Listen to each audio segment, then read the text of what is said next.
천문학자인 줄리아는 문득문득 앞이 보이지 않는 퇴행성 질환을 앓고 있습니다. 평소엔 무리 없이 지내지만 보이지 않는 순간의 간격이 점차 짧아지고 있었죠. 그녀에겐 마찬가지로 완전히 시력을 잃어버린 쌍둥이 언니 사라가 있었습니다.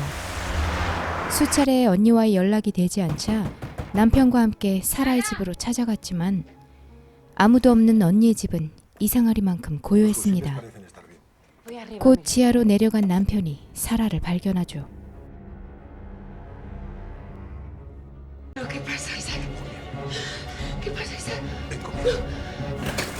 자살로 결론지어진 사라의 죽음. 줄리아는 언니가 스스로 자살을 했다 믿을 수 없었죠. 시력을 회복할 수 있는 수술을 며칠 앞둔 시점과 차단기엔 이상이 없는데도 전기가 나가고 사라가 싫어하는 음악이 재생되어 있는 등 온통 수상하기만 했습니다. 하지만 남편은 줄리아의 걱정과 집착을 덜어주고 싶었습니다. 조촐한 장례식을 치른 직후 사라를 잘 알고 있다는 이웃 블라스코가 찾아옵니다. ¿Lía? Mi hija. Sara solía prestarle libros. Pues nada. 애도를 표하고 자리를 뜨는 블라스코. 그런데 Aunque hice todo lo que pude, ¿verdad, Isaac?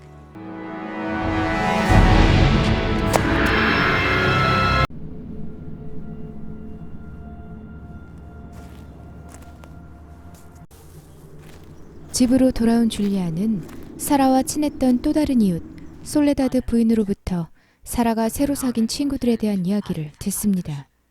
¿Centro Bauman? ¿Qué es eso? Un centro para invidentes, no lejos de aquí. 그녀들 역시 사라가 자살했다는 걸 믿지 않았죠. ¿Un novio nos parece una buena razón? ¿Sara tenía un novio? Aquí hay alguien. Y diría que es Sara. ¡Basta, Nora! ¡Esto no tiene puta gracia! Pues aquí hay alguien más. Un hombre. Y está detrás de ti. 정말 누군가가 줄리아의 뒤를 밟아 이곳까지 따라왔습니다. 있는 힘껏 달려 낯선 남자를 쫓던 줄리아. ¿Quién eres? 사라를 죽게 한 그 사람인 걸까요?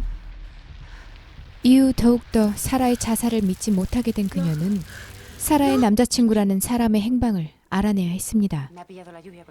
줄리아가 바우만 센터에서 겪은 일을 남편에게 얘기하지만 남편은 급격히 나빠지는 그녀의 시력을 걱정하면서 의심을 거둬들이라며 화를 냅니다.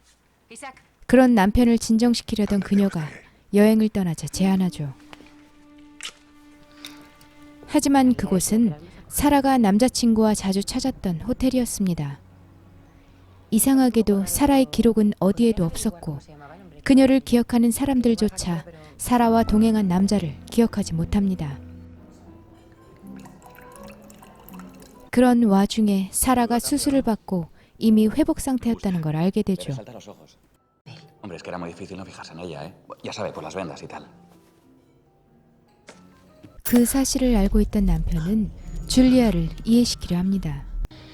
Que Sara se suicidó porque no fue capaz de soportar su ceguera. 자신도 시력을 잃어가고 있지만 언니가 자살한 것인지 자살을 당한 것인지 끝까지 알아내야 했던 줄리아. Siento mucho su pérdida. 호텔 청소부가 사라를 기억한다며 웬 열쇠 하나를 건넵니다. 그리고 함께 온 사람에 대한 이야기를 들려주죠. Una pausa, un vacío, una ausencia. Tenía la furgoneta aparcada en un garaje que hay 2 calles más abajo. 주차장에 찾아가 CCTV를 확인하려던 줄리아는 결국 또다시 남편과 다투게 되고 그녀를 대신해서 남편이 내려가지만 웬일인지 그는 돌아올 생각을 하지 않습니다. 남편을 찾으러 직접 내려가는 줄리아. Perdone. ¿Sí? ¿Ha venido alguien preguntando por unas grabaciones de seguridad? ¡Cago en la puta! 전기가 나간 잠깐 사이 녹화된 영상도 사라졌습니다. 대체 누가 이런 일을 꾸미는 걸까요? 남편이 실종된 직후 시력이 급격히 나빠진 사라는 결국 시한부 선고를 받습니다. 형사와 함께 사라의 집으로 돌아온 줄리아. 앞을 잘 보지 못하는 줄리아 대신 형사가 집을 둘러보다가 침대 위에 놓인 남편의 유서를 발견합니다. 사라와 불륜 중이던 그가 모든 걸 고백하는 내용이었죠. 동시에 언니가 죽었던 지하창고에서 그녀처럼 목을 매 죽어있는 남편의 시신이 발견됩니다.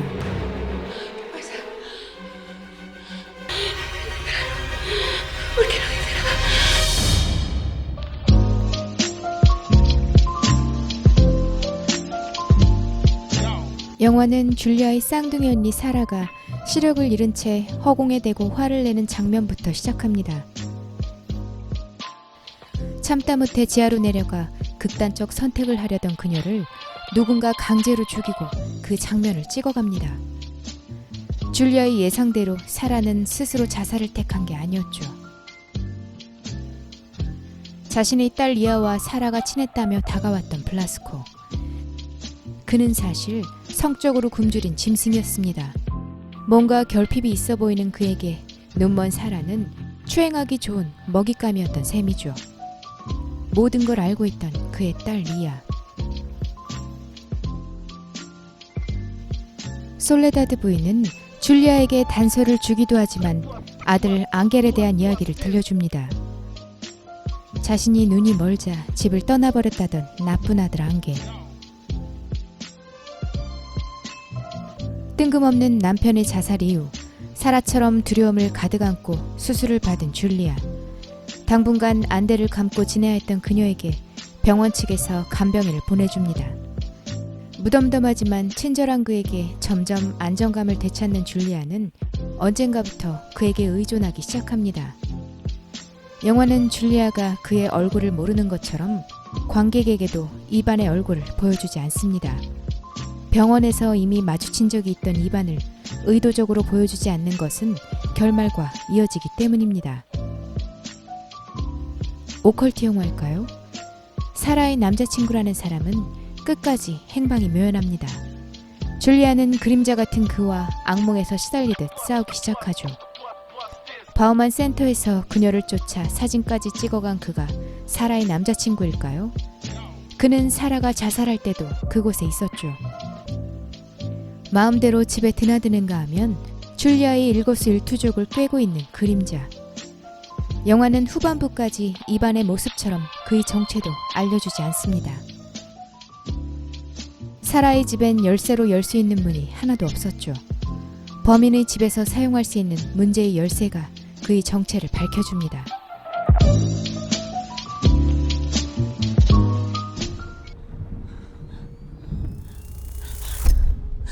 수술 직후 밤마다 누군가 침입해오는 악몽에 시달리는 줄리아.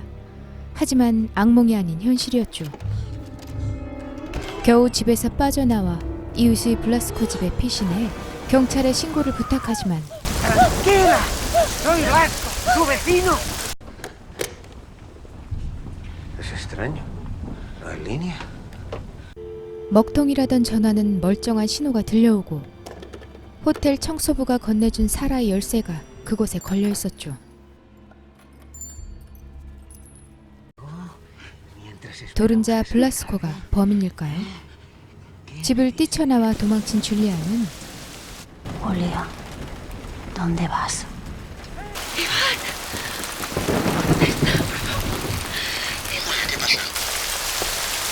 덜덜 떨고 있는 줄리아를 안전하게 자신의 집으로 데려가는 이반. 그가 침구를 가져오기 위해 잠시 자리를 비운 사이 누군가 이반의 집에 침입합니다. Soy Lia. 리아는 그동안 사라가 겪은 일과 줄리아가 겪고 있는 현재 상황까지 모조리 알고 있었죠. 범인이 이곳에 있다며 당장 도망가야 한다던 리아. Si no me crees, usa la llave. La llave. Tengo que conseguir la llave. Deshazte de él con cualquier excusa y espérame en el baño. 그 누구도 믿을 수 없던 줄리아는 회복이 되려면 아직 4일이나 남은 상황에서 용기를 내 눈을 떠봅니다.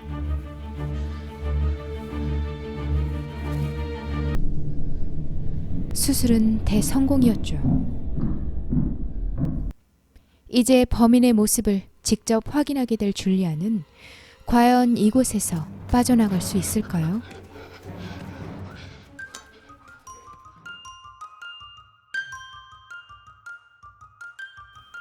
남편이 실종되기 전까지 이어지는 다툼과 갈등의 장면이 지나치게 과하지만 앞을 보지 못하는 주인공의 주변에서 그림자처럼 맴도는 범인을 피해 다니는 스릴감과 긴박한 장면 연출이 꽤 인상 깊었습니다. 게다가 줄리아가 범인과 마주했을 때 도저히 빠져나갈 구멍이 없겠구나 싶은 좌절감도 자주 느낄 수 있었죠. 남편의 죽음은 범인의 장난이었지만 사라와의 불륜이 완전히 없던 일이 아님을 알 수 있는 대사가 흐릅니다.